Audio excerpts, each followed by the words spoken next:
સમગ્ર માનવ સમાજને જીવન જીવવાનો રાહ બતાવતો શ્રીમદ ભાગવત ગીતાની જન્મ જયંતિની ઉજવાઈ હતી। સમગ્ર વાત કરીએ તો ભારત વિકાસ પરિષદ દ્વારા થતા સંસ્કૃતિ સંવર્ધન કાર્યક્રમ અંતર્ગત ઓમકારેશ્વર મહાદેવ મંદિરના બરસાના સોસાયટી કેશોદ તેમજ ભારત વિકાસ પરિષદ કેશોદના સંયુક્ત ઉપક્રમે શિવ મંદિરના પાવન પરિસરમાં યોજાયો હતો। આ કાર્યક્રમ અંતર્ગત આસપાસના વિસ્તારના સૌ કૃષ્ણ ભક્તો તથા ભારત વિકાસ પરિષદની સમગ્ર ટીમ તથા મંદિર ટ્રસ્ટીગણ દ્વારા ગીતાજીનું પૂજન અને 12મા અને 15મા અધ્યાયનું પઠન તેમજ પંથકના જાણીતા યુવા ભાગવતાચાર્ય શ્રી ઉત્તમચંદ્ર શાશ્વત દ્વારા ગીતા વિશે અંતર્ગત એક પ્રવચન રાખવામાં આવ્યું હતું। આ પ્રસંગે સંસ્થાના પ્રમુખ મહાવીરસિંહ જાડેજા, પ્રમુખ આરપી સોલંકી, મંત્રી દિનેશભાઈ કાનાબા તેમજ જયદીપભાઈ ઝાંઝરિયા, સ્થાપક પ્રમુખ ડોક્ટર સ્નેહલ તન્ના, આ વિસ્તારના સમીરભાઈ પાંચાણી તેમજ મોળુભાઈ બોદર, શારદાબેન રાખોલિયા સહિતના વિસ્તારના અનેક ભક્તગણ ઉપસ્થિત રહ્યા હતા। કાર્યક્રમની શરૂઆત વંદે માતરમ ગાનથી કરવામાં આવી હતી। ત્યારબાદ મહેમાનોની હાજરીમાં દીપ પ્રાગટ્ય થયા પછી સંસ્થાના પ્રમુખ વડે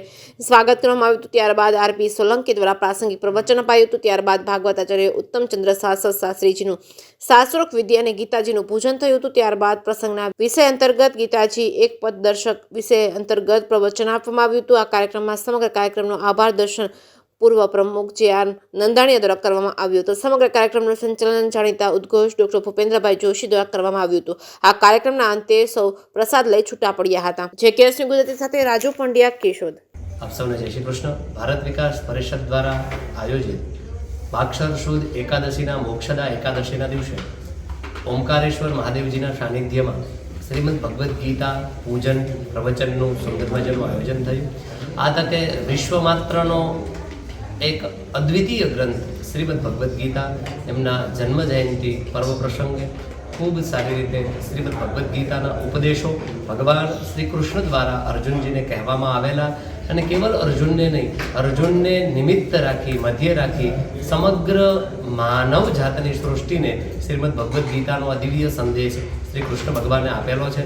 તો આ દિવ્ય શ્રીમદ ભગવદ્ ગીતાના જન્મ જયંતિના પાવન પર્વ પ્રસંગે શ્રીમદ ભગવદ્ ગીતા આપણા સૌના જીવનમાં એક નવી રાહ પ્રદર્શિત કરે, આપણને જીવનનો નવો માર્ગ બતાવે એ આશયથી ભારત વિકાસ પરિષદ દ્વારા અવિરત ભારતના વિકાસના કાર્યક્રમો અંતર્ગત એક કાર્યક્રમ એટલે શ્રીમદ ભગવદ્ ગીતા જયંતિના દિવ્ય પ્રસંગે ઓમકારેશ્વર મહાદેવના સાનિધ્યમાં બધા જ ભાવિક ભક્તો દ્વારા શ્રીમદ ભગવદ્ ગીતાને શ્રવણ પણ કરી અને સાથે સાથે પૂજન પણ કર્યું અને સુંદર મજાનો શ્રીમદ ભગવદ્ ગીતાનો આ અનેરો ઉત્સવનો સૌએ લાભ લીધો।